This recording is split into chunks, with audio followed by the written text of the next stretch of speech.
Now we are going to an active military base, so please listen to me as I share with you their rules.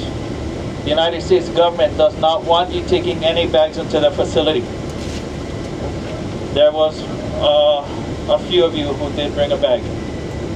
Yeah, I'll talk to you when we get off the bus. Other than that, when you go to these various sites, they got gifts and souvenirs. They don't like you taking bags in, but they like you taking bags out. Whatever you buy there is okay to bring back on this bus. Each site has their own place for you to kauka to eat. It's really simple stuff like burgers, like hot dogs, really simple stuff. And the best stuff that they sell is ice cream and soda. We should be back home to your ship around 5 o'clock, just before 5. So we got a long day. So with that saying, let's get the hell on out of here. Can I humbly ask you all say hele? Hele. All right, that's the Hawaiian word to move. So as we move out, if you got any questions, no hila hila, no be shame, ask your question. If you got questions and you don't want to speak out loud with your question, no hila hila, write your question down on a $20 bill. So as I take you on this huaka'i, we're going to see this thing called war. Now war is not a pretty sight. And what I want us to really take out of this day, war. Now, we may not agree what our country does, but what we must do is back up those who give their life for their country. So as we take this history and my ohana, understand what happened in our past makes us who we are today. And it is us today that makes our world a better future. To understand this history, you gotta understand where we are. I was gonna say you drove. You sailed to our islands on the largest body of water on our planet that takes up half of our world. What is the name of this body of water? Mahalo. Half of the world is this ocean. If you put all the large countries together, it fits in the Pacific Ocean. So have an idea how big this ocean is. We lie practically in the middle. What island are we on? Oahu. 607 square miles is the size of this island. Compare 607 square miles to the landmass of the country that you represent. Is that big or is that small? So can you say we're a tiny little dot here in the middle of this ocean? We are nearly 2,500 miles away from California. Nothing but ocean. You guys went through it. 5-hour flight on a 5-day ship. We're nearly 3,800 miles away from Asia. Nothing in between. 10-hour flight on a 7-day ship. Middle top is the North Pole, middle bottom is the South Pole. We lie practically in the middle of this ocean. So now as I do complete this map, geographically speaking, I'd like to welcome you all to isolation. That's geographically speaking. Now as you know where we are, let's talk about the first people, today known as Hawaiians. We came to these islands on our Kailua, double-hulled canoes that measures nearly the length of our motorcoach. Now, where did we Hawaiians come from? Let's go 2,000 miles south. Have you ever heard of these islands called Tahiti? So we Hawaiians are actually Tahitians. We're also blood to Samoans, Tongans, Fijians, New Zealanders. Have you heard of those people? We are all bloodline with each other. But in my eyes, we Hawaiians are the gooder looking ones. Now once we made these islands our home, we lived here isolated from the rest of the world until this British captain accidentally bumped into us. He wanted to find a quick way to China, but bumped into us. His ship came over the horizon and it caught our eye, so we gathered on the shoreline to greet this new thing. As the ship got closer and closer, on the screen this white man stood up and he said, "I found your islands." We're like, "Oh, crap." He said, "I'm gonna put you on the map." And we said, "Why?" He said, "So people can come." So we killed him, but anyway. This is Captain James Cook from the British Royal Navy. By placing Hawaii on the map, Hawaii now becomes a perfect stopover for trade from the Americas to Asia and vice versa. And if sailors chose not to stop over here in Hawaii and travel this vast empty ocean, what disease would many sailors die from? Starts with a skr. Scurvy, mahalo. So we become this hub. More British, French, Russians, and Americans all arrive to the islands. As you know today, it is the Americans that dramatically changes Hawaii. In the 1800s, the U.S. is fighting against each other. The Civil War. You know that this war also deals with sugar. So as sugarcane is one of the wars in the U.S., American businessmen bring that industry here and it booms. As American businessmen has interest in our islands, the United States also realized that by being here in the middle of the Pacific, Hawaii is a perfect military base for the U.S. The reason? Where are we? In the middle of the Pacific Ocean. With the U.S. concept, it is a lot faster to send your military forces from Hawaii to Asia instead of continental United States, halfway around the world. So as the United States realized that we're the strategic military port, and due to sugarcane, they acquired Pu'uloa, which is the original name for Pearl Harbor. Once the United States acquires Pu'uloa, they will eventually use Pu'uloa as a coaling station, and they realize they'll base their largest naval fleet in Pu'uloa. They also bring to this island their army and naval air bases. So as we work into the 1930s, with the U.S. military forces here in Hawaii, there's wars going throughout the world. Now America, she's a neutral country. She's not in direct conflict with another. But America is helping out Great Britain by sending fighter pilots.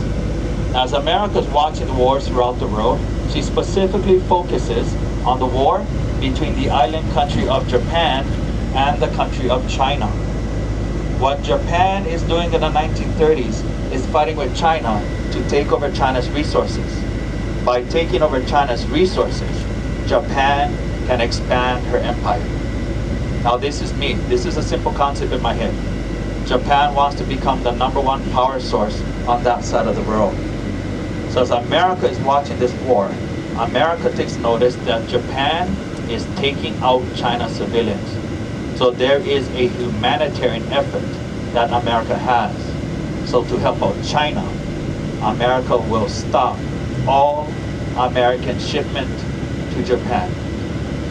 Major shipment referred to then and still today as liquid black gold. What am I referring to? Mahalo.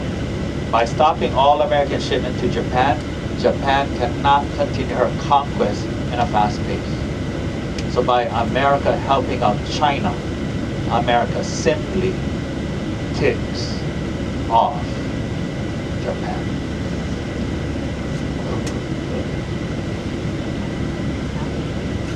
As the 1930s roll into 1940s, I'd like to bring you to a Saturday here in Hawaii. Saturday, December 6th, 1941. Now please, visualize this weekend.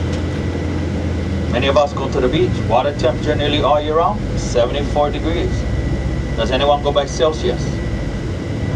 Oh crap. Around 22, 23 around there, okay? The waves are up on the North Shore, so enjoy that moment. Others are going to go shopping secretly to buy gifts for the younger generation because they anticipate a date we know as Christmas. Now let's not forget the U.S. military base in our islands, especially the U.S. Navy moored in Pu'uloa. The U.S. Navy personnel, they got offshore leave. But before they do take their offshore leave, they're going to tie up their ships and open up all the roof hatches. The reason for this, there's no such thing as air conditioning. So they want the cool Hawaiian breeze to flow through. Now these open roof hatches on these ships will become one of the many downfalls. It's called buoyancy. On this Saturday, December 6th, 1941, like any other day, the sun slowly sets. It is time for you to go home. Tuck your family members into bed and kiss them goodnight. As you walk your entire body through your hallways into your room, you pull up your covers and you dream about another lazy day that you can spend with your ohana here in our island home. A Sunday as you fall asleep. Sunday, December 7th, 1941. Approximately 7 o'clock in the morning, We feel the warm rays of the sunshine piercing through your window pane.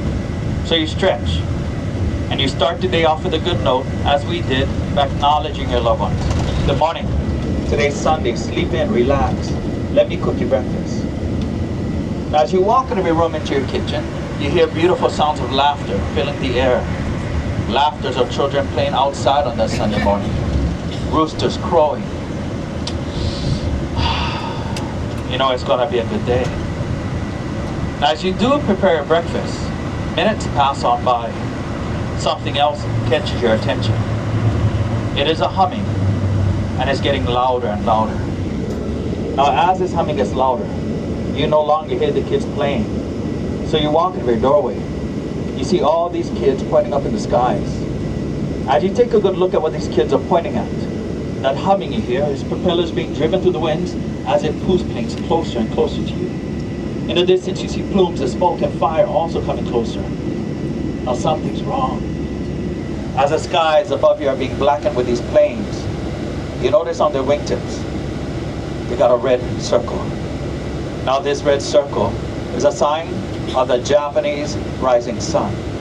That plumes of smoke and fire coming closer to you, that's bombs falling from the sky. You're back in the house. Baby, get up, something's wrong, we gotta get out of here. Now you're grabbing your family members, clutching them as tightly as possible as you run out of your house for safety. Surrounding you is bodies on the ground, people crying, bombs fall from the sky. You need to get your family somewhere safe as your clutch is now getting tighter and tighter. You're thinking it's a Sunday here on our islands. We're supposed to go to church.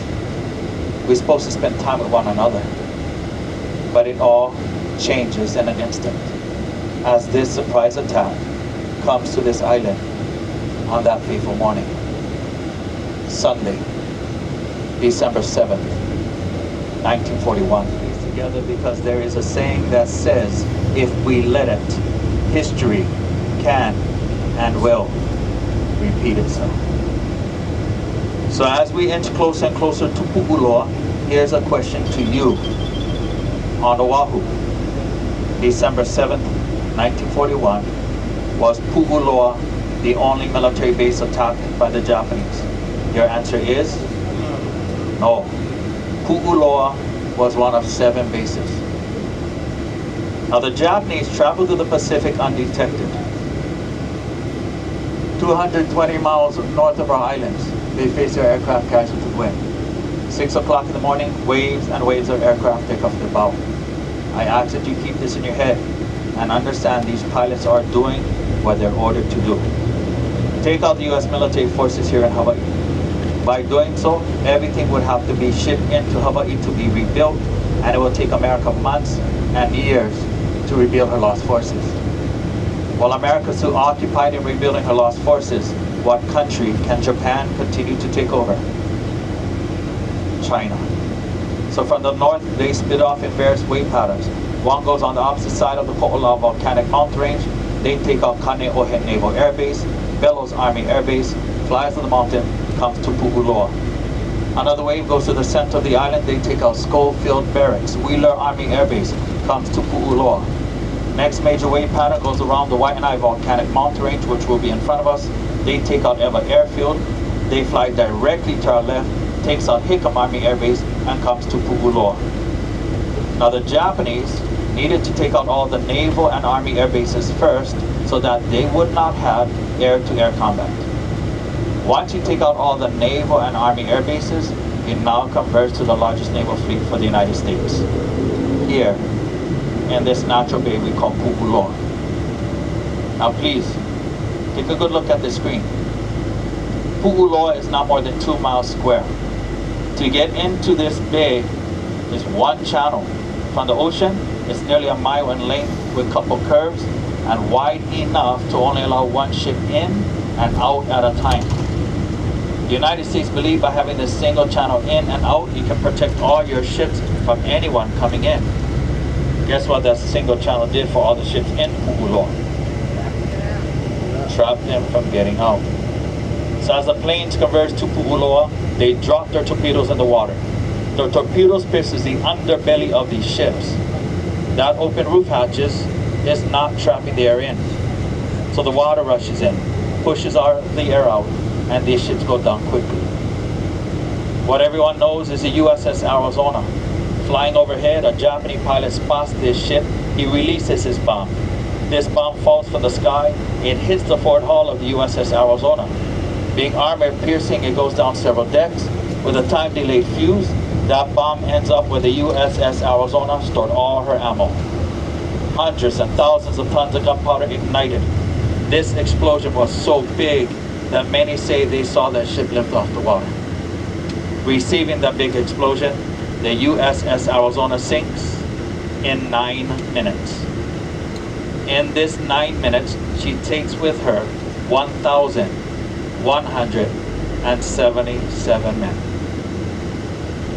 More than half the casualties in this 2-hour air raid is on that single ship. Here, she lies. More than 900 men are still entombed in that ship.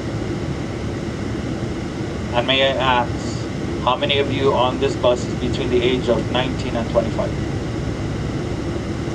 Because that's the average age that is still entombed in the Arizona. Many of our military, they join the, many of our boys and girls, they join the military so that they can see the world. Many join the military so that they can put food on their family's table. Many never come home. So as we come to this area, please understand, no matter where we come from, that one will give their life for what we have today.